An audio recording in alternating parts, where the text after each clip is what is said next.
Hey YouTube, what's up? Did you miss me? I did.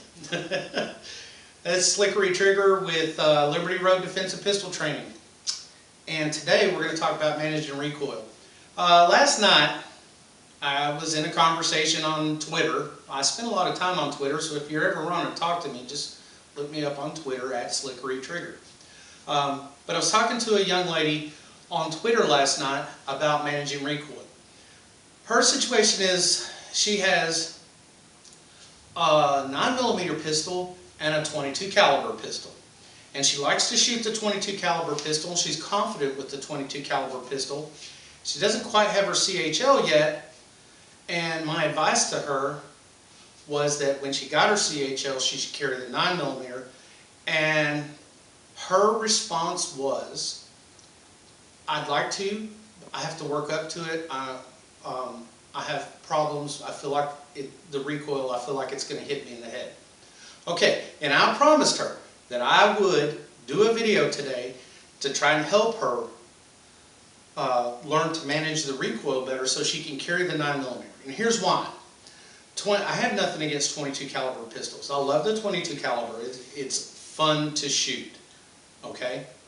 And since the recoil is so low, you can practice all the fundamentals with the .22 without worrying about the recoil too much, okay?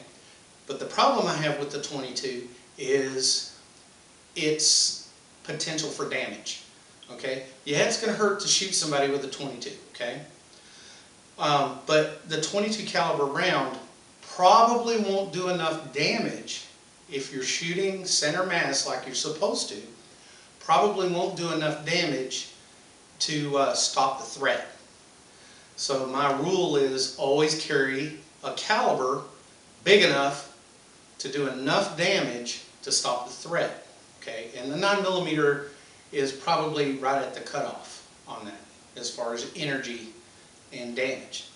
Okay, so I want this young lady to carry that 9mm because it's in her best interest, and I'm going to try to help her understand how to manage recoil. And I'm going to, since I haven't spent any time on a firing range with her to see what's actually happening, I'm going to cover some common mistakes that people make when managing recoil, and I'm going to cover how to stabilize your platform for your shot. Because here's the deal. Sight alignment, sight picture, trigger control, and follow through are the keys to making an accurate shot. It never changes. If you chuck that pistol up on a bench and line up the sights, superimpose the sights over the target, and squeeze the trigger straight back, that pistol will put every round you fire in the same hole. Okay? The variable is the human body. So what we need to do is work with stabilizing the human body to provide a stable platform to fire an accurate shot. Okay? So past sight alignment, sight picture, trigger control, and follow through, we need to start talking about stance, grip. Stance and grip are probably the areas that most people have trouble with when they are managing recoil. So I'm going to show you some things. First thing we want to talk about is grip. Okay? So what we're going to do is we're going to take out the trusty XD45 ACP Tactical. Missed it that time. I got an empty chamber, no magazine, gun safe. Okay. Now we're going to change camera position to pull in on my hands so you can see what I'm doing with the grip. Alright, the first thing we want to talk about is your grip. And what I'm going to take, I'm right-handed, so I'm going to take my strong hand and I want to put it as high up on the back, on the back strap of the pistol as I can, as close to that slide as I can. And here's why. if you look at this, we want the center line of the bore of the barrel to be as close to the center line of my arm as I can get it. And to do that, I'm going to put my hand up as high up on it as I can. Okay? Does that make sense? Mm-hmm. All right. Now, so if you can see here, the center line of the bore of the barrel is close to the center line of my arm. Okay. Okay? What this is going to do is minimize muzzle flip. It's going to minimize that jerk when you shoot. Okay? It's going to transfer that energy straight back into your arm. And that's where you want it to go. Because ultimately, we're going to take that energy from that recoil, direct it through my arm, down my body, and into the ground. Okay? Okay. So in the next step, I got a good, strong hand, high grip. I've wrapped all of my fingers around. And now I'm going to go and talk about what to do with your weak hand. All right.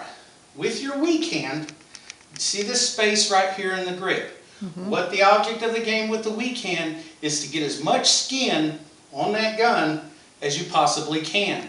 Okay?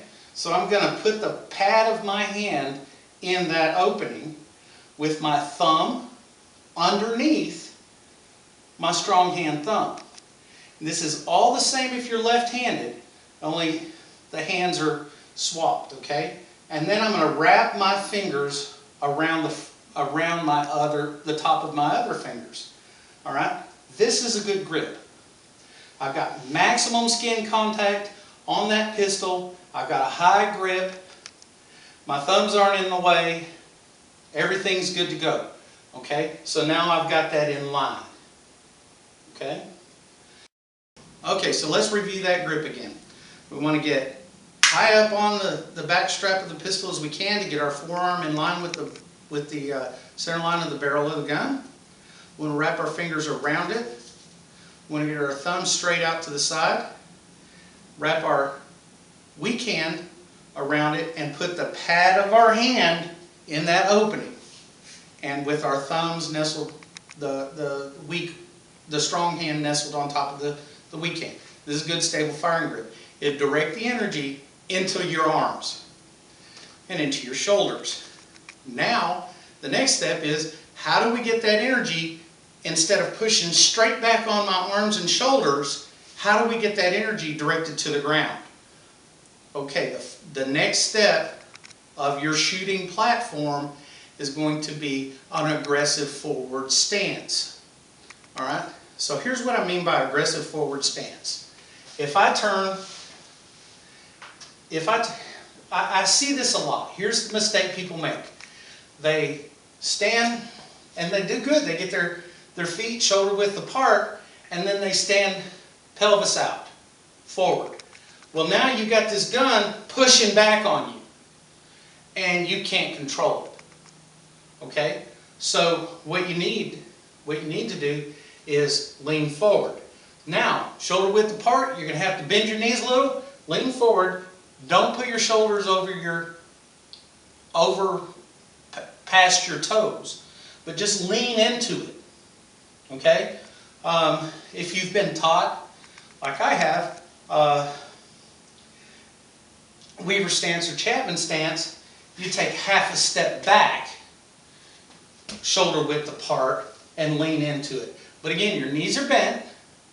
You're bending at the hip, leaning forward, not too far forward, but so far that you're unbalanced, but push into that gun. All right? Now, if you look at my body, the energy is coming down the gun, through my arms, and because I'm leaning forward, it's directed down past my shoulders, into my hips, into the ground. Okay, so those are the most, that's the most common problem. Okay, now part of that stance is your arms and elbows. Two most common today, two most common stances are the Weaver or Chapman stance and the modified isosceles.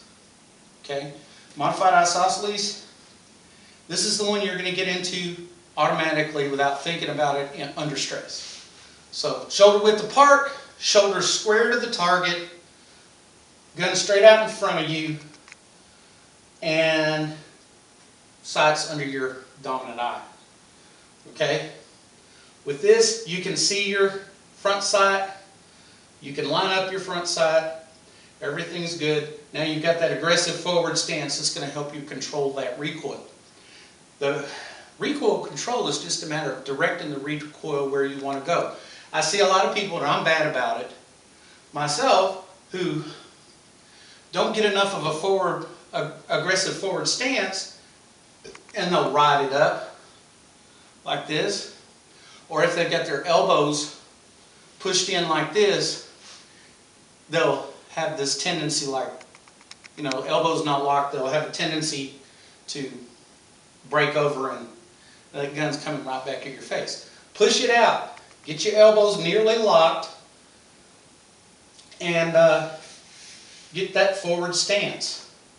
That's going to help you control your recoil.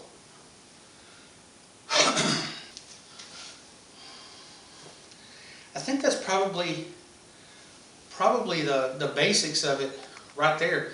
The main thing to remember is to control the recoil, you have to control the direction and end result of the energy that is generated by the recoil of the gun.